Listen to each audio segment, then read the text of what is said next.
ఎన్నడూ లేనిది నరేంద్ర మోడీ ఇవాళ రాజ్యసభలో ఏదైతే రాష్ట్రపతి ఉపన్యాసానికి ధన్యవాదాలు తెలిపే తీర్మానం సందర్భంగా తీవ్ర ఆగ్రహంతో మాట్లాడారు మధ్యలో.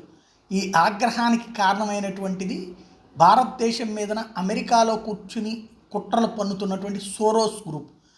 అది ఉత్తుత్తిది కాదు, దానికి సంబంధించిన ఆధారాలు కూడా తాజాగా దొరికినాయి. సిబిఐ కేసు కూడా నమోదు చేసింది. ఈ నేపథ్యంలో దొరికిన ఆధారాలని బేస్ చేసుకుని నరేంద్ర మోడీ దేశద్రోహ పార్టీగా కాంగ్రెస్ని అభివర్ణిస్తూ తీవ్రస్థాయి ఆగ్రహం వ్యక్తం చేశారు. ఈ అంశానికి సంబంధించి ఎక్స్పర్ట్ పార్థసార్ గారికి సంబంధించిన కథనం ఒకటి చూద్దాం.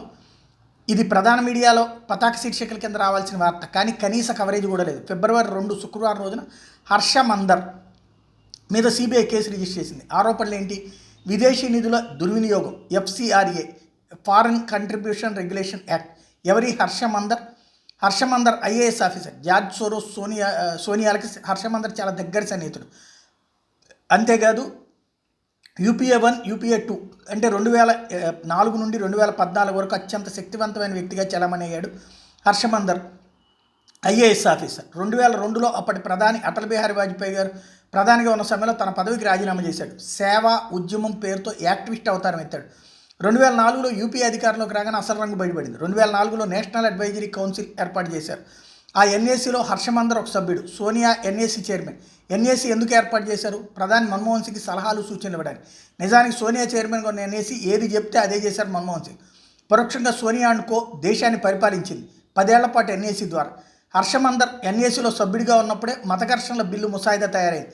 ఈ బిల్లు ముసాయిదాలో ఏముంది? దేశంలో ఎక్కడ మత ఘర్షణలు జరిగినా హిందువులు బాధ్యత వహించారు. అంటే పోలీసులు కేసు హిందువుల మీద పెడతారు, మరి హిందువులే తాము నిర్దోషులని నిరూపించుకోవాలి కోర్టులో. ఈ బిల్లు ముసాయిదాను రూపొందించడంలో హర్షమందర్తో పాటు అతని మిత్రుడు బ్రిటన్ జాతీయుడైనటువంటి జీన్ డ్రేజ్ కూడా ఉన్నాడు. 2011లో ఈ బిల్లు ముసాయిదా సిద్ధమవగా అంతకుముందు హర్షమందర్, జీన్ డ్రేజులు ఎన్ఏసీ నుండి వైదొలిగారు. హర్షమందర్ 2 ఎన్జీఓలు నిర్వహిస్తున్నాడు. ఐఏఎస్ అధికారి అయి ఉండి ఎన్జీఓలను ఎలా నడుపుతున్నాడు? ప్రభుత్వ ఉద్యోగం చేస్తూ ఎన్జీఓలను ఎలా స్థాపించాడు? 1998, 2002 వరకు ఉద్యోగం చేస్తూ ఎన్జీఓని స్థాపించాడు. అవి అమన్ బిరదారీ ట్రస్ట్, ఇంకోటి సెంటర్ ఫర్ ఈక్విటీ స్టడీస్. ఈ 2 ఎన్జీఓలకి బ్రిటన్ పౌరుడైన జీన్ డ్రెజ్ సహ వ్యవస్థాపకుడిగా ఉన్నాడు. ఈ 2 ఎన్జీఓలకి 1998, 2002 మధ్య అప్పటి కాంగ్రెస్ పాలిత రాష్ట్రాల నుండి భారీగా విరాళాలు వచ్చాయి. తన ఐఏఎస్ అధికారిగా ఉండి నడిపిన ఎన్జీఓలలో బ్రిటిష్ జాతీయుడైన జీన్ డ్రెజ్ వాటిని నడిపాడు. అందుకే వాజ్పేయి ప్రధానిగా ఉన్న 2002లో తన ఐఏఎస్ ఉద్యోగానికి రాజీనామా చేశాడు హర్షమందర్. 2004లో యూపీ అధికారంలోకి రాగానే ఎన్ఏసీలో సభ్యుడవడమే కాదు, కేంద్ర ప్రభుత్వాన్ని కంట్రోల్ చేసే స్థాయికి ఎదిగాడు. ఎందుకంటే సోనియా, జార్జ్ సోరోస్లకు అత్యంత సన్నిహితుడు కాబట్టి. ఎన్ఏసీలోకి సోనియా హర్షమందర్తో పాటు బ్రిటిష్ జాతీయుడైన జీన్ డ్రేజ్ను కూడా సభ్యుడిగా నియమించింది. ఎందుకు? సోనియా రాహుల్కి బ్రిటన్తో ఏం సంబంధం? గత 10 ఏళ్ల నుండి బ్రిటన్, పాకిస్తాన్ దేశాల ఆర్థిక పరిస్థితి ఎందుకు దిగజారిపోతూ వచ్చింది? ఎన్నడూ లేని విధంగా బ్రిటన్, పాకిస్తాన్లో వరుసగా ప్రధానులు ఎందుకు మారుతున్నారు? లోతుగా అధ్యయనం చేస్తే కానీ పై ప్రశ్నలకు సమాధానం దొరకదు. హర్షమందర్ ఒక విదేశీ ఎన్జీఓ అయిన యాక్షన్ ఎయిడ్కి భారత్లో మేనేజర్. 2014లో మోడీ ఇది నిషేధించారు. విచిత్రంగా యాక్షన్ ఎయిడ్ ఎన్జీఓకి కూడా 1998 నుండి 2002 వరకు కాంగ్రెస్ పాలిత రాష్ట్రాల నుండి భారీగా విరాళాలు వచ్చాయి. హర్షమందర్ ఢిల్లీలో ఉన్న మరో ఎన్జీఓ క్విల్ ఫౌండేషన్లో కీలకమైన స్థానంలో పనిచేస్తున్నాడు. ఈ క్విల్ ఫౌండేషన్ దేనికోసం స్థాపించబడింది? క్విల్ ఫౌండేషన్ అనేది భారత్లో ముస్లిమ్స్ మీద హిందువులు చేసే దాడులను రికార్డు చేసి దాన్ని ఒక డేటా బ్యాంక్లో ఉంచుతారు. ఆ డేటా బ్యాంక్ పేరు డూ2 డేటా బ్యాంక్ని 2018లో ప్రారంభించారు. దీని ప్రారంభోత్సవానికి ఎవరెవరు హాజరయ్యారో తెలుసా? రామ్ పున్యాని, తేస్తా తెసెల్వాడ్, జఫర్ ఉల్ ఇస్లాం ఖాన్, జాన్ దయాల్, రవి నాయర్, సబా నఖ్వీ మరియు ఇతర యాంటీ బీజేపీ యాక్టివిస్టులు. క్విల్ ఫౌండేషన్ ఆధ్వర్యంలో డూ2 డేటా బ్యాంక్ ఎవరెవరు వాడుకుంటున్నారు? అమెరికాలో ఉన్న ఎన్జీఓ పేరు సేవ్ ఇండియా వాడుకుంటుంది. అమెరికాలో ఉన్న సేవ్ ఇండియా ఎన్జీఓ అనేది మరో అమెరికన్ ఎన్జీఓ అయిన ICNA, US Islamic circle of northern అమెరికాకి ముసుగు అన్నమాట. ఐసీఎన్ఏని స్థాపించింది పాకిస్తాన్ కేంద్రంగా పనిచేస్తున్న టెర్రర్ గ్రూపులు. నిధులు కూడా టెర్రర్ గ్రూపుల నుండి వస్తాయి ఐసీఎన్ఏకి. ఈ ఎన్జీఓలన్నీ హర్షమందర్ డూ2 డేటా బ్యాంకును వాడుకుని భారత్లో ముస్లింలపై దాడులు జరుగుతున్నాయి, మైనార్టీలు ప్రమాదంలో ఉన్నారంటూ మోడీకి వ్యతిరేకంగా ప్రచారం చేస్తున్నారు.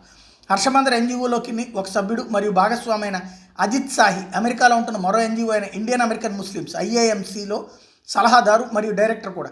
ఐఏఎంసీని స్థాపించింది షేక్ ఒబైద్. ఇతనికి జమాతే ఈ ఇస్లామీతో దగ్గర సంబంధం ఉంది. హర్షమందర్ జార్జ్ సోరోస్కి చెందిన ఓపెన్ సోర్స్ ఫౌండేషన్కి చెందిన హ్యూమన్ రైట్స్ ఇనిషియేటివ్ అడ్వైజరీ బోర్డుకి చైర్మన్. హర్షమందర్ మరో అమెరికన్ ఎన్జీఓ అయిన ద జస్టిస్ ఫౌండేషన్లో ఒక డైరెక్టర్. జస్టిస్ ఫౌండేషన్ పెట్టింది అయూబ్ ఠాకూర్. ఈ అయూబ్ ఠాకూర్ పాకిస్తాన్ ఐఎస్ఐకి అమెరికాలో agent. హర్షమందర్ visiting ఫ్యాకల్టీగా JNU, Jamia Millia Islamia, IIM Ahmedabad, Saint Stephenson మరికొన్నింటికి లెక్చర్లు ఇస్తుంటాడు. ఎంతమంది విద్యార్థులు బ్రెయిన్ వాష్ చేసి ఉంటాడు ఇప్పటి వరకు? ఇది మరీ నీచం. జార్జ్ సోరోస్కి చెందిన మరో ఎన్జిఓ ప్లియో హర్షమందర్తో పాటు ఆల్ట్ న్యూస్ జుబేర్ పేర్లని నోబెల్ శాంతి బహుమతి కోసం నామినేషన్ చేసి ఈ సంవత్సరం కాబట్టి వచ్చే సంవత్సరమైనా మళ్ళీ నామినేషన్ చేస్తూనే ఉంటాడు జార్జ్ సోరోస్.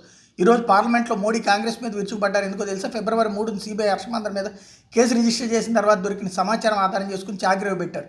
ఈరోజు మోడీ మాట్లాడినట్టు గతంలో ఎన్నడూ అంత ఆగ్రహంగా మాట్లాడలేదు. కారణం ఉంది కదా.